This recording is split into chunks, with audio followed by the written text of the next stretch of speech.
Na sifa nyingine tukazungumzia kwamba qad nasaba nafsahu lillahi subhanahu fi arfa'il umur.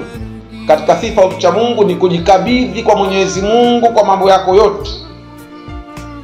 Na tukazungumzia sifa nyingine katika Nahjul Balagha, maneno ya Amirul Mu'minin, qad akhlasa lillahi fastakhlasahu, ni kumtakasa Mwenyezi Mungu na Mwenyezi Mungu akakutakasa.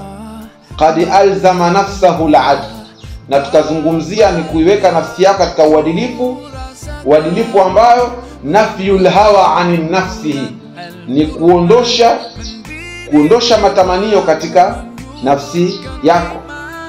Na tukamalizia sifa ya 7 inayosema qad amkana al-kitaba min zimame fahuwa qaiduhu wa imamuhu yahillu haythu halla thaqlu wa yanzilu haythu kana manzilu, ni kukieka kitabu, kufata maamrisho ya Mwenyezi Mungu katika kitabu chake, na ukifanya kitabu hicho ni kiongozi wako na ni mwongozo wako, uhalalishe katika vile alivyovihalalisha Mwenyezi Mungu na uharamishe vile alivyoviharamisha Mwenyezi Mungu katika vitendo vyako.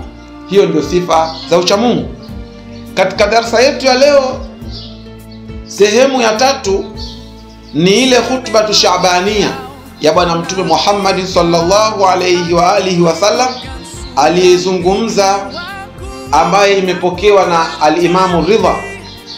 Katika mwendelezo wa darasa yetu ya 3, maneno ya Bwana Mtume sallallahu alayhi wa alihi wasallam yale ambayo yanasema, Mtume anasema wadhkuru biju'ikum wa atashakum fihi ju'i yawm al-qiyama.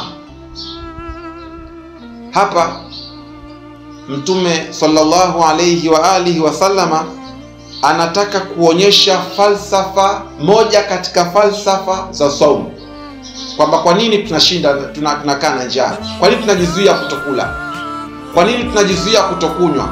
Mtume anataka anaifundisha jamii katika kuinadi kwake saumu. Mtume anaifundisha jamii falsafa ya saumu. Kwa nini tunaacha kula, kwa nini tunaacha kunywa?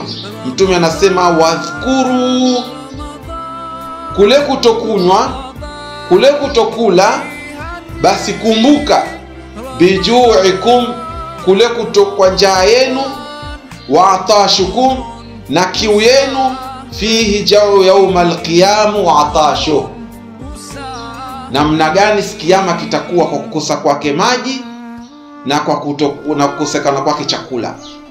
Vipi sulba utapata?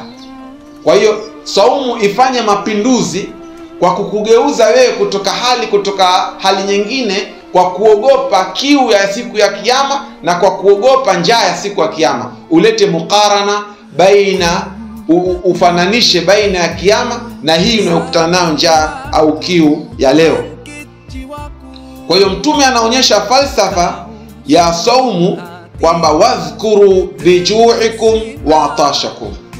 Moja katika falsafa ya saumu ni kuweza kukumbuka kiu ya siku ya kiyama na njaa ya siku ya kiyama. Anaendelea Mtume sallallahu alayhi wa alihi wasallam katika hutuba yake Shaabania, anasema watasaddaqu ala fuqaraikum wa masakinikum wa wakaru kibarakum warham sigharikum. Anasema Bwana Mtume sallallahu alayhi wa alihi wasallam, moja katika matekelezo ya mwezi mtukufu wa Ramadhani, watasaddaqu, toeni sadaka, toeni mlivyo navyo, kwa kuwapelekea watu gani? Ala fuqaraikum, muwapelekee mafukara, wa masakinukum, na muwasaidie watu maskini. Moja katika matendo Mtume sallallahu alayhi wa alihi wasallam anatuamrisha, moja katika matendo mema, afdhalul a'mal, moja katika matendo bora, watasaddaqu ala fuqaraikum, muwasaidie maskini, mafukara, wa masakinukum, na maskini. Goodwill na jamii.